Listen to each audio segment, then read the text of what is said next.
Hi ಎಲ್ರಿಗೂ ನಮಸ್ಕಾರ. ನಾನು ವಾಸುದೇವ್. ನೀವು ನೋಡ್ತಾ ಇದ್ದೀರಾ News18 Kannada digital content.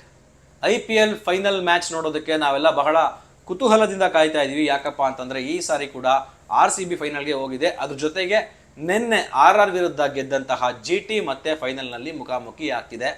Qualifier 1 ಪಂದ್ಯದಲ್ಲಿ RCB ವರ್ಸಸ್ GT ಇಬ್ರು ಕೂಡ ಕಾದಾಟವನ್ನು ನಡೆಸಿದ್ರು. ಈ ಕಾದಾಟದಲ್ಲಿ RCB ಗೆದ್ದು ನೇರವಾಗಿ ಫೈನಲ್ ಅನ್ನ ಪ್ರವೇಶ ಮಾಡಿತ್ತು. ಸೊ ನಾಳೆ ಮತ್ತೆ RCB ಜೊತೆನೆ GT ಯುದ್ಧಕ್ಕೆ ಇಳಿತಾ ಇರುವಂಥದ್ದು. ಅದು ಕೂಡ ಅಹಮದಾಬಾದ್ ಮೋದಿ ಸ್ಟೇಡಿಯಂನಲ್ಲಿ, ದೇಶದ ದೊಡ್ಡದ ಒಂದು ಸ್ಟೇಡಿಯಂನಲ್ಲಿ ಮೀಟ್ ಆಗ್ತಾ ಇರೋವಂಥದ್ದು ಎರಡು strong team. Clash of Titans ಅಂತ ಈ ಮ್ಯಾಚನ್ನು ಕರಿಬೋದು. ಯಾಕಂದರೆ ಇಬ್ಬರು ಕೂಡ ಮದಗಜಗಳ ರೀತಿ ಇರುವಂತಹ ಒಂದು ಟೀಮು. ಮದಗಜಗಳ ಕಾದಾಟವನ್ನು ನಾವೆಲ್ಲರೂ ಕೂಡ ಎಕ್ಸ್ಪೆಕ್ಟ್ ಮಾಡಬಹುದು. ಆದರೆ RCB ಕೆಲವೊಂದು ಸಣ್ಣ ಒಂದು ಬದಲಾವಣೆ ಮಾಡ್ಕೋಬೇಕು ಅಂತ ಕೆಲವೊಂದಿಷ್ಟು ಚರ್ಚೆಗಳು ಆಗ್ತಾ ಇದೆ. ಅದ್ರ ಬಗ್ಗೆ ಕಂಪ್ಲೀಟ್ ಮಾಹಿತಿಯನ್ನು ಕೊಡ್ತೀನಿ. ವಿಡಿಯೋವನ್ನು ಕೊನೆವರೆಗೂ ನೋಡಿ. RCBಲಿ ಮೊದಲನೇದಾಗಿ ಮಾತಾಡಬೇಕಂತಂದ್ರೆ ಓಪನಿಂಗ್ ಸ್ಲಾಟ್ನಲ್ಲಿ ಅಷ್ಟು ರನ್ಗಳು ಬರ್ತಾ ಇಲ್ಲ. ಒಬ್ರು ಚೆನ್ನಾಗಿ ಆಡಿದ್ರೆ ಇನ್ನೊಬ್ರು ಚೆನ್ನಾಗಿ ಆಡಲ್ಲ. ಇಷ್ಟು ದಿನ ಕಂಟಿನ್ಯೂಸ್ ಒಂದು 6 ಪಂದ್ಯ ಬೆತಲ್ ಅವರಿಂದ ಒಂದು ಅತ್ಯದ್ಭುತವಾದ ಇನ್ನಿಂಗ್ಸನ್ನು ನಾವು ನೋಡಲೇ ಇಲ್ಲ. ಅದಾದ್ಮೇಲೆ ಒಂದು 2-3 ಮ್ಯಾಚಿಂದ ವೆಂಕಟೇಶ್ ಅಯ್ಯರ್ ಅವ್ರನ್ನ ಓಪನಿಂಗ್ ಸ್ಲಾಟ್ನಲ್ಲಿ ಕಳಿಸ್ತಾ ಇದ್ದಾರೆ. ಆದರೆ ಒಂದು ಮ್ಯಾಚ್ ರನ್ ಬಂತು, ಮತ್ತೊಂದು ಮ್ಯಾಚ್ ರನ್ ಬಂದಿಲ್ಲ. ಅಂದರೆ ಒಂದು ಮ್ಯಾಚಲ್ಲಿ ಚೆನ್ನಾಗಿ ಆಡಿದ್ರೆ ಇನ್ನೊಂದು ಮ್ಯಾಚ್ನಲ್ಲಿ ಚೆನ್ನಾಗಿ ಆಡ್ತಾ ಇಲ್ಲ. ಸೊ ಆ ಸ್ಲಾಟ್ನಲ್ಲಿ ಫೈನಲ್ ಪಂದ್ಯದಲ್ಲಿ ಯಾರಪ್ಪ ಆಡಬೇಕು ಅಂದರೆ ಅದು ಇನ್ಯಾರು ಬೇರೆ ಆಗಕ್ಕೆ ಸಾಧ್ಯನೇ ಇಲ್ಲ. ಪಿಲ್ ಸಾಲ್ಟ್ ಅವರು ಆಲ್ರೆಡಿ ಟೀಮ್ ಕಮ್ಬ್ಯಾಕ್ ಮಾಡಿದ್ದಾರೆ, ಸ್ವಲ್ಪ ರಿಕವರಿ ಆಗ್ತಾ ಇದ್ದಾರೆ. ಸೊ ಫೈನಲ್ ಫೈಟ್ನಲ್ಲಿ RCB ಪರ ಓಪನಿಂಗ್ ಮಾಡೋದಕ್ಕೆ ಸಾಲ್ಟ್ ಬಂದೇ ಬರ್ತಾರೆ ಅನ್ನುವಂತಹ ನಿರೀಕ್ಷೆಯಲ್ಲಿ ಅಭಿಮಾನಿಗಳು ಇದ್ದಾರೆ, ನಾವು ಕೂಡ ಇದ್ದೀವಿ. ಅದರಂತೆ ಏನಾದರೂ ಸಾಲ್ಟ್ ಕಣಕ್ಕೆ ಇಳಿದ್ರೆ GTಗೆ ಸಂಕಷ್ಟ ಕಟ್ಟಿಟ್ಟ ಬುತ್ತಿ. ಯಾಕಂದರೆ ಪಿಲ್ ಸಾಲ್ಟ್ನ ತಡೆಯೋದಕ್ಕೆ ಆಗೋದೇ ಇಲ್ಲ.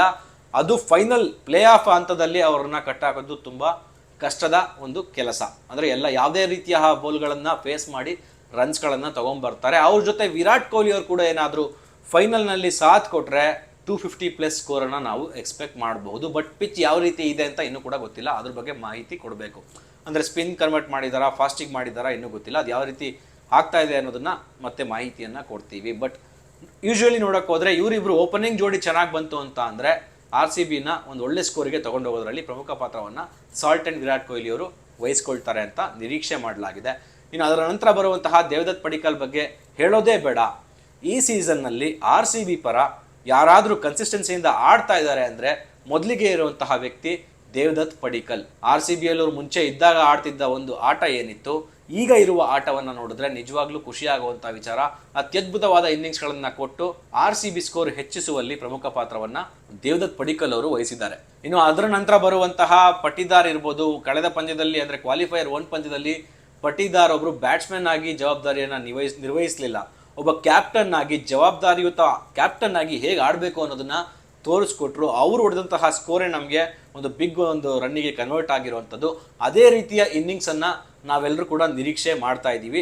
ಅದೇ ರೀತಿ ಆಡಿದ್ರೆ ಅದು ಕೂಡ ಉತ್ತಮನೇ, RCBಗೆ ಬೋನಸ್ ಪಾಯಿಂಟ್ ಇದ್ದಂಗೆ. ಅದರಿಂದ ನಂತರ ಬರುವಂತಹ ಬ್ಯಾಟ್ಸ್ಮನ್ಗಳು ಕೂಡ ಅಷ್ಟೇ ಒಂದು ಆಟವನ್ನು ಪ್ರದರ್ಶನ ಮಾಡಬೇಕು. ಎಕ್ಸಾಂಪಲ್ ಡೇವಿಡ್ ಆಗಿರ್ಬೋದು, ಅಥವಾ ಜಿತೇಶ್ ಶರ್ಮಾ ಆಗಿರ್ಬೋದು, ಕೃಣಾಲ್ ಪಾಂಡ್ಯ ಆಗಿರ್ಬೋದು. ಇವ್ರ ಮೇಲೆ ಸಾಕಷ್ಟು ನಂಬಿಕೆಯನ್ನು ಇಡಬೇಕು. 3 ಜನ ಫಾರಿನ್ ಪ್ಲೇಯರ್ನಷ್ಟೇ ಇಟ್ಕೊಂಡು ಕಣಕ್ಕೆ ಇಳಿದ್ರೆ ಒಂದು ಆಪ್ಷನ್ ಯಾವಾಗಲೂ RCB ಪರ ಇರುತ್ತೆ. ಬ್ಯಾಟಿಂಗ್ ಫೇಲ್ಯೂರ್ ಆದರೆ ಬ್ಯಾಟ್ಸ್ಮನ್ನ ಇಂಟ್ರೊಡ್ಯೂಸ್ ಮಾಡ್ಬೋದು ಶೆಫರ್ಡ್ ಅವ್ರನ್ನ. ಬೌಲಿಂಗ್ ಫೇಲ್ಯೂರ್ ಆದರೆ ಇನ್ನೊಬ್ರು ಯಾರನ್ನಾರು ಕರ್ಕೊಬೋದು ಅನ್ನೋ ಒಂದು ಆಲೋಚನೆಯಲ್ಲೇ ಇರ್ತಾರೆ. ನೋಡೋಣ ಯಾವ ರೀತಿ ಒಂದು ಗೇಮ್ ಪ್ಲಾನಿಂಗನ್ನು ಮಾಡ್ಕೊಂಡಿದೆ RCB ಅಂತ.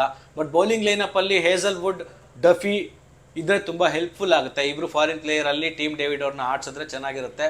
ಬ್ಯಾಟಿಂಗ್ ಫೇಲ್ಯೂರ್ ಆದರೆ ಶೆಫರ್ಡ್ ಅವ್ರನ್ನ ಆಡಿಸ್ಕೋಬೋದು ಅನ್ನೋ ಮಾತುಗಳು ಕೂಡ ಕೇಳಿ ಬರ್ತಿದೆ. ಇದು ಪಕ್ಕಾ ಪ್ಲ್ಯಾನ್ RCB ಒಂದು, ಇದು ಸ್ಟ್ರೆಂತ್. ಸುಯಶ್ ಶರ್ಮಾ ಅವ್ರನ್ನ ಹೊರಗಿಟ್ಟು ಆಡಿಸಿದ್ರೆ ಉತ್ತಮ ಅಂತ ಮಾತುಗಳು ಬರ್ತಾ ಇದೆ. ಅಷ್ಟೊಂದು ಸ್ಪಿನ್ ಅವ್ರ ಕಡೆಯಿಂದ ಎಕ್ಸ್ಪೆಕ್ಟ್ ಮಾಡ್ತಾ ಇಲ್ಲ. ಕೆಲವೊಂದು ಮ್ಯಾಚ್ ಆಡಿದ್ದಾರೆ, ಇನ್ನೊಂದು ಕೆಲವೊಂದು ಮ್ಯಾಚ್ ಆಡಿಲ್ಲ. ವೆಂಕಟೇಶ್ ಅಯ್ಯರ್ ಅವ್ರ ಬಗ್ಗೆ ಹೇಳ್ದಂಗೆ ಓಪನಿಂಗ್ ಬಂದರೂ ಆಡ್ತಾರೆ. ಯಾವುದೇ ಒಂದು ಸ್ಲಾಟ್ನಲ್ಲಿ ಅವರಿಗೆ ಬ್ಯಾಟಿಂಗ್ ಮಾಡುವ ಅವಕಾಶ ಕೊಟ್ಟರೆ ಚೆನ್ನಾಗಿ ಆಡ್ತಾರೆ ಅನ್ನೋ ನಂಬಿಕೆಯನ್ನು ಉಳಿಸ್ಕೊಂಡಿದ್ದಾರೆ. ಸೊ ಅವರನ್ನು ಟೀಮಿಂದ ಹೊರಗಡೆ ಕೂಡಿಸಲ್ಲ. ಸೊ ಜಿತೇಶ್ ಶರ್ಮಾ ಅವರು ಸ್ವಲ್ಪ ಎಚ್ಚೆತ್ಕೊಂಡು ಒಂದು ಬ್ಯೂಟಿಫುಲ್ ಇನ್ನಿಂಗ್ಸನ್ನು ಏನಾದರೂ ಅವ್ರ ಕಡೆಯಿಂದ ಬಂದರೆ RCB ಗೆಲುವು ನಿಶ್ಚಿತ. ಸೊ ಇದಿಷ್ಟು RCB ಪರ. ಆದರೆ ಇನ್ನು GT ಪರ ನೋಡೋಕೆ ಹೋಗ್ತಾರೆ, ನಿಜವಾಗ್ಲೂ ಹೇಳ್ತೀವಿ RCBಗೆ ಇದು ಸ್ವಲ್ಪ ಟಫ್ ಒಂದು ಕಾಂಪಿಟೇಷನ್ ಕೊಡುವಂತಹ ಒಂದು ಟೀಮ್.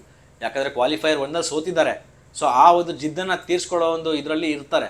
ಸೊ ಅವ್ರ ಬೌಲಿಂಗ್ ಲೈನಪ್ ನೋಡ್ತು ಅಂದ್ರೆ ಭಯ ಆಗುತ್ತೆ. ಅಂದರೆ ಭಯ ಪಡಬೇಕಾಗಿರೋದು RCB ಅಲ್ಲ, ಬೇರೆ ಉಳಿದ ತಂಡಗಳು ಭಯ ಪಡ್ತಾ ಇದ್ವು. ಯಾಕಂದರೆ ಹಾಗೆ ಇದ್ದಿದ್ದು. ನೆನ್ನೆ ನಡೆದಂತಹ ಪಂದ್ಯದಲ್ಲೂ ಕೂಡ ಯಾವ ರೀತಿ ಒಂದು ಕಾಟವನ್ನು ಕೊಟ್ಟರು. ಅಂದರೆ ಕೆಲವೊಂದು ಬೌಲರ್ಗಳು ಹಿಡಿತವನ್ನು ಸಾಧಿಸಿದ್ರೆ ಇನ್ನೊಂದಷ್ಟು ಬೌಲರ್ಗಳು ಹಿಡಿತವನ್ನು ಕೈ ಬಿಟ್ಟರು. ಅದರಲ್ಲಿ ರಶೀದ್ ಖಾನ್ ಕೂಡ ಫೇಲ್ಯೂರ್ ಆದರು ನಿನ್ನೆ. ಬಟ್ ಅಹಮದಾಬಾದ್ನಲ್ಲಿ ಆಡಿದಾಗ ಏನಪ್ಪ ಪ್ಲಸ್ ಪಾಯಿಂಟು ಅಂತಂದರೆ GT ತಂಡಕ್ಕೆ ಹೋಮ್ ಗ್ರೌಂಡು. ಸೊ ಅಲ್ಲಿ ಹೆಚ್ಚಿನ ಒಂದು ಬೌಲಿಂಗನ್ನು ನಿರೀಕ್ಷೆ ಮಾಡ್ಬೋದು. ನಮ್ಮ ಸಿರಾಜ್ ಅವರಾಗಿರ್ಬೋದು, ಕಗಿಸೋ ರಬಾಡ ಅವರಾಗಿರ್ಬೋದು, ಅಥವಾ ನಮ್ಮ ರಶೀದ್ ಖಾನ್ ಆಗಿರ್ಬೋದು, ಎಲ್ಲರೂ ಕೂಡ ಉತ್ತಮ ಲಯದಲ್ಲಿ ಮರಳ್ತಾರೆ ಅನ್ನೋ ನಿರೀಕ್ಷೆಯಲ್ಲಿ ಇದ್ದಾರೆ. ಬ್ಯಾಟಿಂಗ್ ಬಗ್ಗೆ ಮಾತಾಡೋದೇ ಬೇಡ. ಪ್ರಮುಖ 3 ವಿಕೆಟ್ಗಳು ಅವ್ರ ಕಡೆ ಇದ್ದರೆ ಸಾಕು. 3 ವಿಕೆಟ್ಗಳನ್ನು ಪವರ್ ಪ್ಲೇನಲ್ಲಿ ನಾವು ತೆಗಿಲಿಲ್ಲ ಅಂತಂದರೆ, ಒಂದು ವೇಳೆ ಅವ್ರು ಬ್ಯಾಟಿಂಗ್ ಮಾಡಿದ್ರೆ ಇದು ಕಷ್ಟ ಹೆಚ್ಚಾಗ್ತಾ ಹೋಗುತ್ತೆ. ಯಾಕಂದರೆ ಅವ್ರ ಕಡೆ ಇರುವಂಥದ್ದು ಸಾಯಿ ಸುದರ್ಶನ್, ಗಿಲ್, ಇದಾದಮೇಲೆ ಬರುವಂತಹ ಬಟ್ಲರ್, ಇವರು 3 ಜನ ಸಾಕು ಒಂದು ಒಳ್ಳೆ ಸ್ಕೋರನ್ನು ಕಲೆ ಹಾಕುವಲ್ಲಿ ಪ್ರಮುಖ ಪಾತ್ರವನ್ನು ವಹಿಸ್ತಾರೆ. ಇನ್ನು ನೀವು ಬೌಲಿಂಗ್ ಅಂತ ಹೋದರೆ ಹೇಳ್ದಂಗೆ ಸಿರಾಜ್, ಹೋಲ್ಡರ್ ಯಾವ ರೀತಿ ಬೌಲಿಂಗ್ ಮಾಡಿದ್ರು RR ವಿರುದ್ಧ ಅಂತ ನಾವೆಲ್ಲರೂ ಕೂಡ ನೋಡಿದ್ದೀವಿ. ಸೊ ಇದೇ ಒಂದು ತಂಡವನ್ನು ಇಟ್ಕೊಂಡು ಆಡಿಸ್ತಾರೆ. ಯಾವುದೇ ಚೇಂಜನ್ನು ಮಾಡ್ಕೊಳ್ಳೋದಕ್ಕೆ ಇಷ್ಟಪಡೋದಿಲ್ಲ. ಇಂಪ್ಯಾಕ್ಟ್ ಆಗಿ ತೆವಾಟಿ ಅವ್ರನ್ನ ಒಳಗಡೆ ಕರ್ಕೊಳ್ತಾರೆ GT ತಂಡ. ಸೊ ಇದೊಂಥರ ಏನು ಅಂತಂದರೆ ಒಂದು ನಾರ್ಮಲ್ ಮ್ಯಾಚ್ ಆಗೋದಕ್ಕೆ ಸಾಧ್ಯನೇ ಇಲ್ಲ. ಒಂದು ವೇಳೆ RR ಬಂದಿದ್ದರೆ ಬಿಡಪ್ಪ RCB ಗೆಲ್ಲುವಂತಹ ಸಾಧ್ಯತೆ ಜಾಸ್ತಿ ಇದೆ ಅನ್ನುವಂತಹ ಮಾತುಗಳು ಕೇಳಿ ಬರ್ತಿತ್ತು. ಬಟ್ ಈ GT ತಂಡ ಫೈನಲ್ಗೆ ಬಂದಿರೋದ್ರಿಂದ ಇದೊಂದು ಕ್ರಿಕೆಟ್ ಪ್ರೇಮಿಗಳಿಗೆ ಒಂದು ಹಬ್ಬ ಅಂತ ಅಂದರೆ ತಪ್ಪಾಗಲ್ಲ. ಅಷ್ಟು ಕ್ಯೂರಿಯಾಸಿಟಿ, ಅಷ್ಟು ಕಾತುರತೆ ಇರಲೇಬೇಕು. ಯಾಕಂದರೆ 2 ಮದಗಜಗಳನ್ನು ಕಾದಾಟವನ್ನು ನಾವು ನೋಡೋಕ್ಕೆ ಸಜ್ಜಾಗಿದ್ದೇವೆ. ಸೊ ಫೈನಲ್ ಪಂದ್ಯದಲ್ಲಿ RCB ಒಂದಿಷ್ಟು ಬದಲಾವಣೆ ಹೇಳದಂಗೆ ಮಾಡಿಕೊಂಡ್ರೆ ಅವರನ್ನು ತಡೆಯೋದಕ್ಕೆ ಸಾಧ್ಯ ಇಲ್ಲ. 2ನೇ ಬಾರಿ ಚಾಂಪಿಯನ್ ಆಗೋದ್ರಲ್ಲಿ ಡೌಟೇ ಬೇಡ. ಸೊ ಈ ಬಗ್ಗೆ ನಿಮಗೇನು ಅನಿಸುತ್ತೆ ಅನ್ನೋದನ್ನು ಕಮೆಂಟ್ ಮಾಡಿ ತಿಳಿಸಿ. ಮತ್ತೆ ಸಿಗೋಣ ಮುಂದಿನ ವಿಡಿಯೋದಲ್ಲಿ. ನಿರ್ಭೀತ, ನಿಷ್ಪಕ್ಷಪಾತ, ವಿಶ್ವಾಸಾರ್ಹ ಸುದ್ದಿಗಳಿಗೆ ಮತ್ತೊಂದು ಹೆಸರಾಗಿರುವ ನ್ಯೂಸ್ 18 ಕನ್ನಡ ಈಗ ಆಪ್ನಲ್ಲೂ ಲಭ್ಯವಿದೆ. ದಯವಿಟ್ಟು ಇಲ್ಲಿರುವ QR ಕೋಡ್ ಸ್ಕ್ಯಾನ್ ಮಾಡಿಕೊಂಡು ಆಪ್ ಡೌನ್ಲೋಡ್ ಮಾಡೋದನ್ನ ಮರಿಬೇಡಿ. ನಿಮ್ಮ ಬೆಂಬಲ ಹೀಗೆ ಸದಾ ನಮ್ಮೊಂದಿಗಿರಲಿ. ಧನ್ಯವಾದ.